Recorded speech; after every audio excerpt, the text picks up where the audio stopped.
I believe this is a profoundly important message, and it's complete common sense to me, but to some people it might think a little bit out there. We're 93 million miles from the sun, and the sun is continually exploding these sunspots which have coronal mass ejections, and when they're really powerful they break free of the sun's gravitational field and they shoot out into the atmosphere of the sun for hundreds of millions of miles. And we, as a planet, a little dot of Earth from the sun. And coronal mass ejections, solar flares, heavily protonized solar wind, generally always misses us. But NASA has said that there's so many large coronal mass ejections coming off the sun that we have a 12% chance of being hit by one.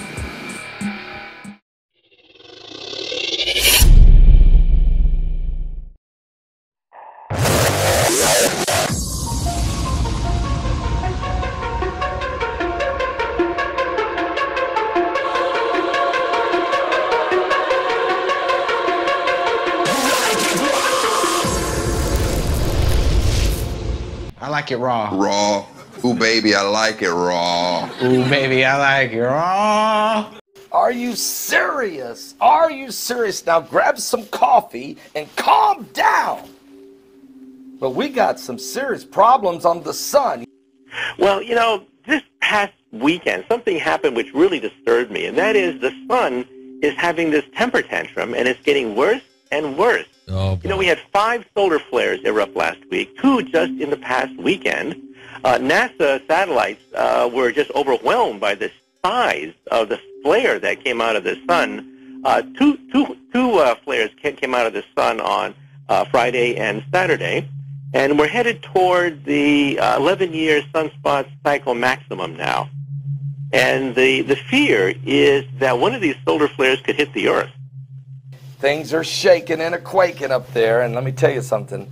We've had a massive solar eruption, if you will, a solar eruption, explosion on the sun, and it happened to be when we were facing directly, the Earth was facing the sun when the eruption released. Now this happened yesterday, and the CMEs that are coming this way are going to hit the Earth, and when they do, it will be a punch. That's really, really dramatic. It wouldn't matter if the date was 1641 or 1810, because we didn't have an electric grid, we didn't have the internet, we didn't have cell phone towers. All we would notice is a fabulous display of the northern lights, Aurora Borealis, down in the south. And we would go about our days, and then the weather patterns might be a bit strange for a few years. Back then it wouldn't have mattered. We hadn't cut down 2 trillion trees. The atmosphere and climate of the world wasn't so unstable because of the overpopulation of the planet. So historically we don't have a reference point of the impact of a coronal mass ejection hitting the Earth. Now we are incredibly vulnerable. In which case, all hell could break loose.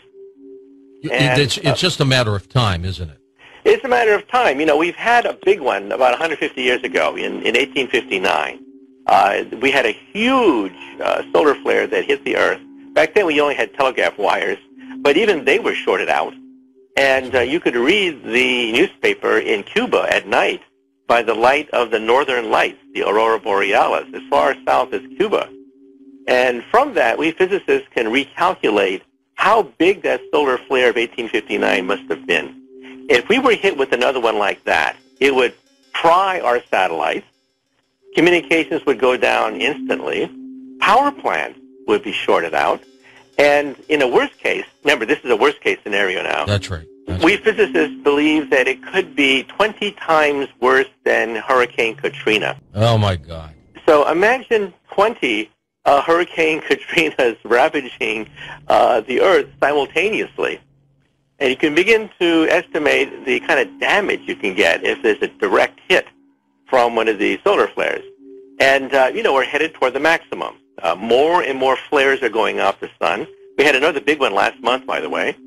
So far, we've dodged a bullet. So far, we've been able to miss the solar flares. But these solar flares are like bullets. Sunspots are like rifles. Think of rifles shooting bullets into outer space and missing the Earth, because, of course, outer space is quite big. But one of these days, one of these solar flares is going to hit the Earth, like what happened in 1859, and then all hell could break loose. Why are we vulnerable? Because we depend on the electric grid, because we depend on the internet, because we depend on vehicles that are controlled by electronic sensors and computers, because all the trucks out there that deliver our food depend on electronic systems in their engine infrastructure. And all of those systems can be short-circuited by a massive dose of electron protons radiating into our atmosphere from a solar flare. The Earth is protected by a magnetosphere and to a degree by the stratosphere, which dilutes and filters and protects us from moderate solar flares. But if one is powerful enough, we would be sent back to the Stone Age or at least the Middle Ages. We would not have electricity, we would not have electronics, we would not have most forms of transport that were made post 1975. Think about that.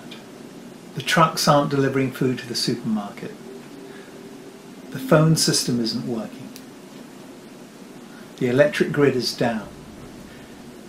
You'll do okay for a few days. You'll eat all the food in the fridge quickly, have a feast. But the infrastructure in America at this time will not be able to replace the transformers in the electric grid. So there won't be electricity possibly for years. This isn't me saying this. This is National Geographic, this is Fox News, this is other reporters on the subject that are pretty much, well, they're ignored by the general public. Yeah, if it's the right size and it hits us on a direct angle, or we are in trouble, and we haven't insulated the grid. Everything could go down. I'll tell you what concerns me too much, is what happens if the power goes out? What about all our nuke plants? And we won't have the ability to, they will melt down, won't they? Yeah, take a look at what happened in Japan. The backup power generators were in the basement. You can't think of anything worse, any worse place to put a generator than in the basement of a building. It was flooded almost immediately by the tsunami. And so the reactor almost instantly was dead in the water. They had no power. And because they had no power, there was no safety systems. And then we had three simultaneous core meltdowns in Fukushima. Plus, the uranium actually liquefied. We've never seen a totally liquefied core before. First time in history. But the Fukushima reactor actually melted totally. And so we could have lots of these around the country if there's a power blackout because of a solar flare. Simultaneously, we lose pump activity, we lose backup power, we lose the ability to control the control rods. It would be a nightmare. And how long? Well, it only takes a few hours for a core meltdown to get off the ground. Yeah. And by the way, at Fukushima, you may ask yourself a simple question. If the core melted completely, then how come we didn't have a China syndrome? How come there wasn't an explosion that blew the roof off like Chernobyl? And the reason is that in Fukushima, one of the workers disobeyed orders. He was under a direct order not to flush the core with seawater, because that would destroy the core. The utility thought they could revive the reactor still. They had illusions about that. But he disobeyed orders. He made the only correct decision during the first few days. He flooded the reactor with seawater, and he stopped the devastation of northern Japan. He's a national hero. Yes, and he disobeyed orders. He may have saved many, many lives. Oh, definitely. And we could have something similar if we lose power in the United States or, around the planet Earth. if there's a gigantic solar storm, if there's a hurricane from hell from outer space. Now, we physicists went to Congress last year, and we asked Congress for a few $100 million, that's chump change, to reinforce our power plant, to build a backup grid, to make our satellites so that we could shut them down in case of a major flare, or maybe even have safety systems on the next generation of satellites. And we got nothing. Congress just laughed at us. But, you know, we're the physicists of this country. We're the American Physical Society. We're the organization of physicists in this country. And we said to Congress that these are rare events, maybe once in 100 years, once in a 200-year event, but it's inevitable. It's inevitable that one of these bullets is going to hit the Earth like what happened 150 years ago. And when that happens, it's going to be worse than Katrina. It's an insurance policy. Why would they not jump all over this? Well, they said things like, well, you know, times are hard and, you know, the probability of an event is low. But, you know, power blackouts have happened because of sunspot activity in Quebec, Canada, for example, and in South Africa.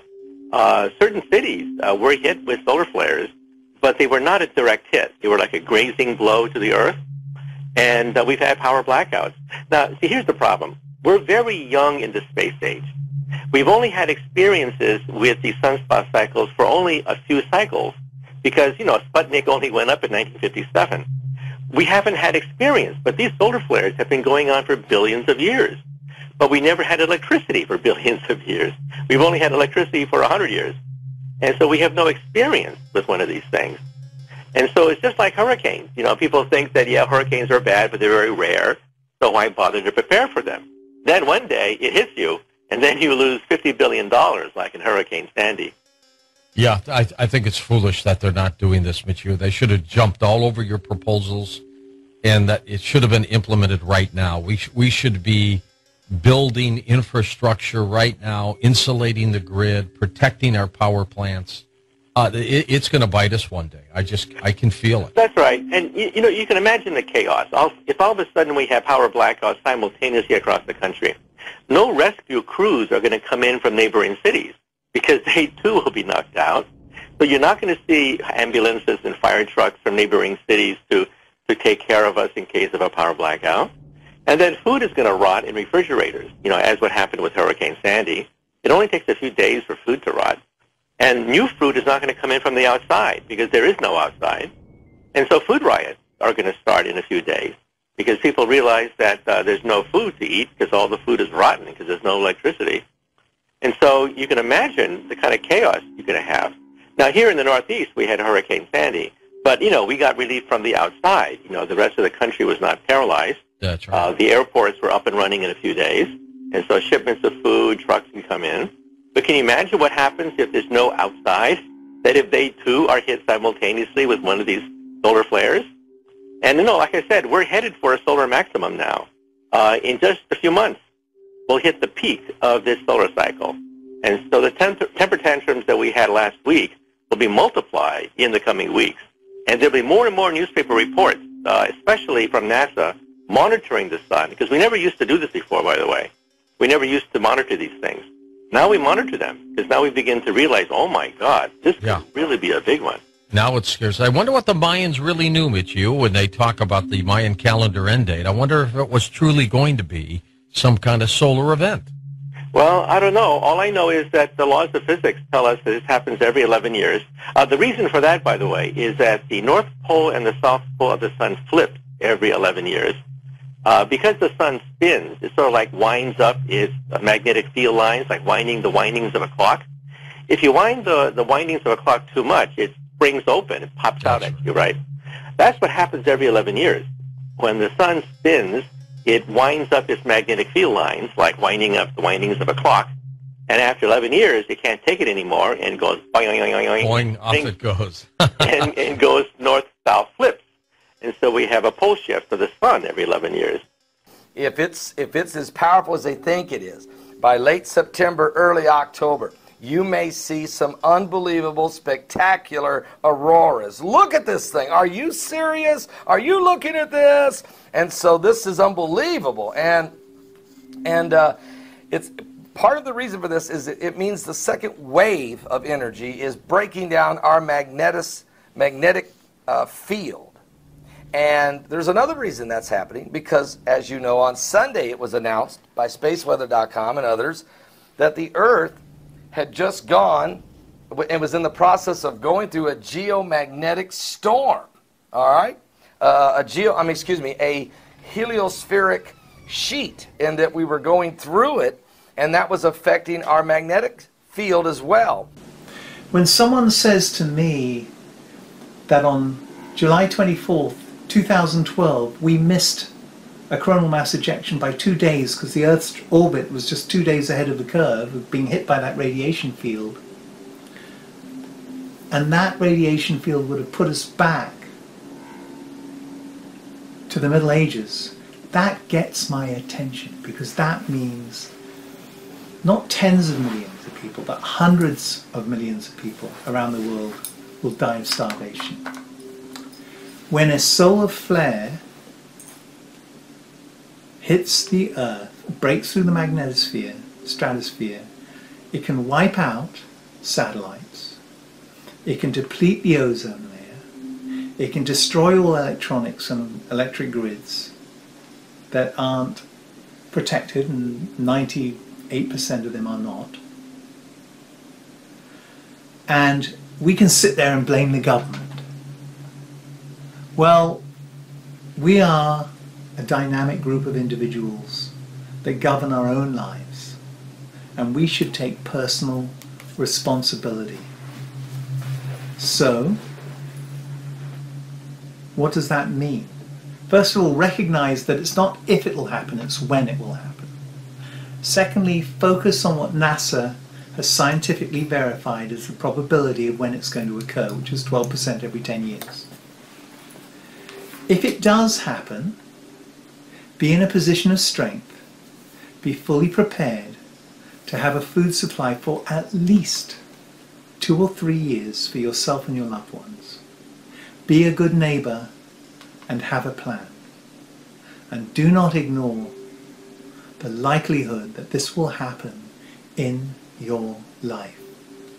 The fact that it hasn't happened is serendipitously remarkable and unusual. It's called a massive earthquake warning, a planetary earthquake warning, anticipating an impact of CMEs, and it will come in 3 waves. The initial proton burst, and then there will be 2 more waves that come, all right? We're in that period now, this afternoon, this evening, on into tomorrow. Really, folks, really just keep a close eye on this the next 36 hours. The Earth is going to feel a lot of pressure. It just depends where that pressure is applied. If it's applied where there's weak, if there is fault lines, something's going to give. And who knows how bad that can be. And remember, as you're seeing that and you're understanding that, know this, that the Bible already prophesied that we would have earthquakes in diverse places. Matter of fact, we had a 5.2 earthquake in Alaska just a few hours ago. And we know that more are on the way. So, the super volcanoes, I'm concerned about in Iceland, what's going on there. I'm concerned about Yellowstone. I'm concerned about the fault line of the Cascadia off the coast of Oregon. Of course, San Andreas fault line. I always keep an eye on that one. It's so overdue. So is New Madrid. Are you serious? Overdue. Are you serious? And around the world, the Ring of Fire. So, knowing that, and we know that we have a prophetic hurricane. I don't know what it's going to do, but it's named Matthew. And Matthew 24 certainly warns us of these events that are coming upon the earth.